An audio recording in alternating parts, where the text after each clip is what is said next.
Don't ask, are you worthy of the goal? Ask, is the goal worthy of you? You're trading your life for it. You want to have a goal that's worth failing for.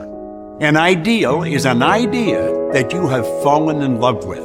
You see, the beautiful truth is, you and I have more potential than we will ever understand. We've got phenomenal powers. Intuition is an intellectual factor.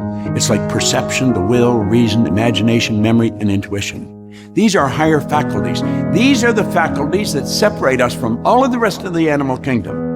All the rest of the animal kingdom is completely at home in their environment. They blend in. You and I are totally disoriented in our environment. And that is because we've been given the godlike ability to create our own environment. You and I are spiritual beings.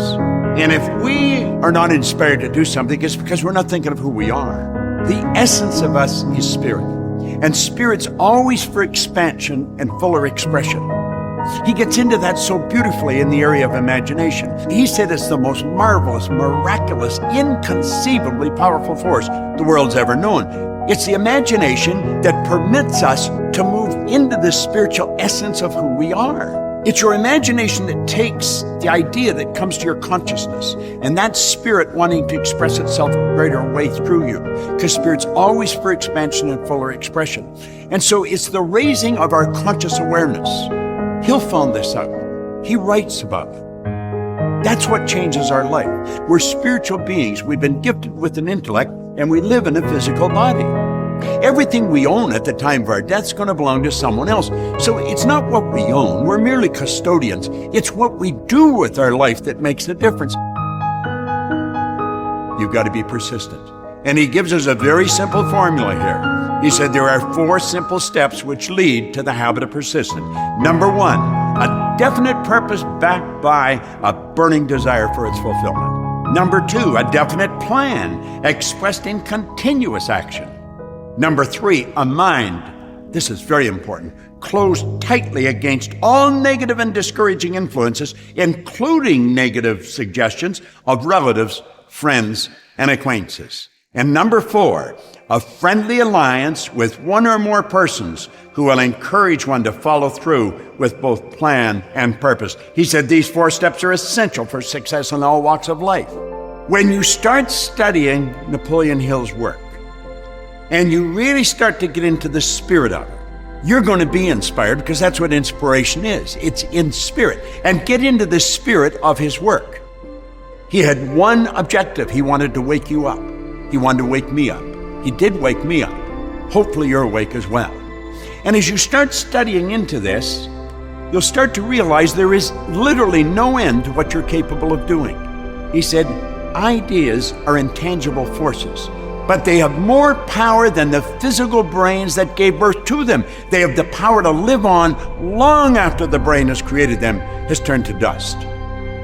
Napoleon Hill's been dead since 1970. But the idea that his brain developed and worked with lives on because of people like me, because of people like you, because of the people that are putting this documentary together. This could be the most important book in your library. When I set a new goal, I have difficulty believing I can do it. Intellectually, I've studied this long enough that I know I can. But it isn't your intellect that does it. If it was the intellect that does it, our school system would be screaming successful. But we've got people graduating from universities all over the world. They've got an enormous amount of knowledge in their intellect, and yet they're losing, they're broke, they can't find work. So it's not your intellect. Intellectually, I've studied this long enough to know that if I can see it in my mind, I can do it. You've got to believe it in your heart. You see, the heart is what the early Greeks referred to, the heart as subconscious mind. There's a whole chapter in here on the subconscious mind. And it's very, very powerful, because until you internalize the idea, it isn't going to happen. You see, you can want something once or of a conscious nature. That's your intellectual part of your personality. The desire is the idea in your subconscious mind seeking expression outside through your action. Desire is when you've internalized the idea. You've got to believe you can do it on a subconscious level. You can come to believe it through repetition. If you take what you want and start to imagine yourself with it, the imagination enables you to go into the future and bring the future into the present.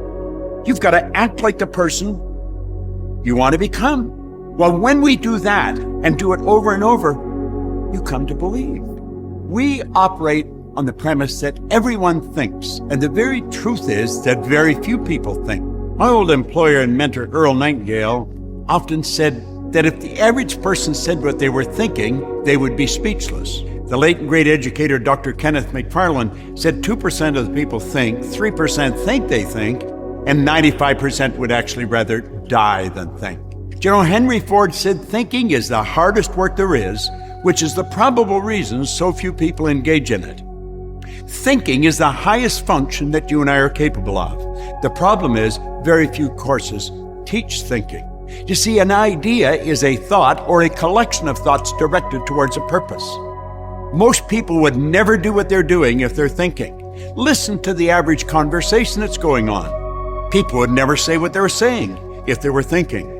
No, the truth is that thinking is not something everybody gets involved in.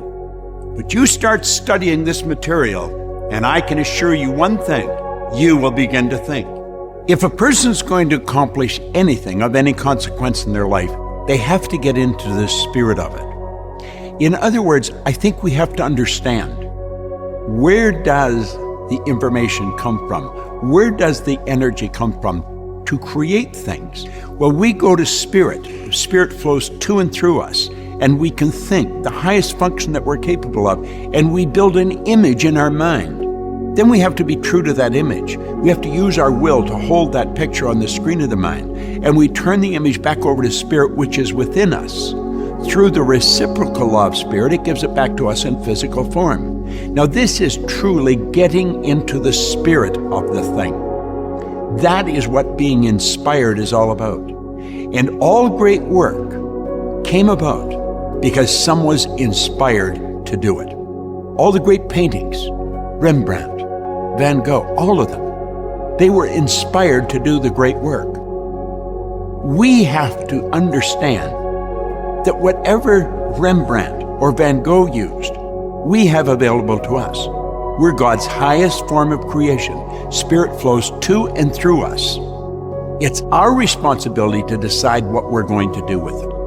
I think we've got an obligation to do great work. We're only here for a short time, not a long time.